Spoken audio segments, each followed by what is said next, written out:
Au Kasaï-Oriental, une semaine après les affrontements de Kassansa, les habitants de localités en conflit n'ont toujours pas regagné leur village. Face à cet état des choses, les autorités politico-administratives multiplient des appels en direct pour que ces derniers reviennent à leur domicile.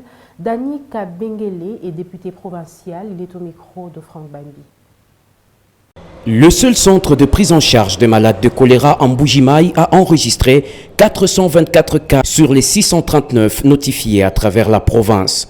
Le taux de décès est estimé à 5% si l'on en croit le ministre provincial de la Santé, Dr Martin Konou-Katamboua. J'ai parlé avec médecins à chef de zone. À l'heure actuelle, ils reçoivent en moyenne 10 malades par jour. Nous avons pour l'hôpital de Mouya environ 424 cas. Pour toute la province, nous avons à peu près 639 cas de choléra qui ont été enregistrés. Le taux de décès, c'est environ 5% et 95% des cas ont été guéris et ramenés à la maison.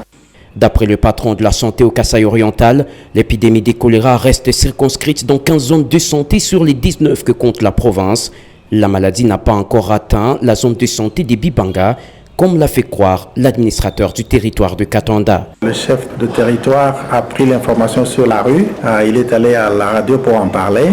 Je ne confirme pas ces cas-là. Le jour où j'avais l'administrateur de territoire dans mon bureau, j'ai appelé le médecin directeur de la zone de santé de Bibanga qui m'a dit qu'ils avaient des cas de suspicion qui n'étaient pas confirmés. Choléra. Et il y en avait 7 en ce moment-là. Ces cas ont été traités, ils se sont tous guéris. Chaque fois que vous avez un cas de choléra, vous devez avoir un deuxième cas de choléra qui vient dans la même région-là. Un deuxième, un troisième, un quatrième. On n'a pas vu cette montée des cas. Au centre de Mange de Katanda, il y a des cas vomissements et diarrhée qu'ils ont détectés. C'est pour cela que j'ai appelé que le médecin chef de zone vienne ici pour prendre les tests rapides pour confirmer ces cas-là.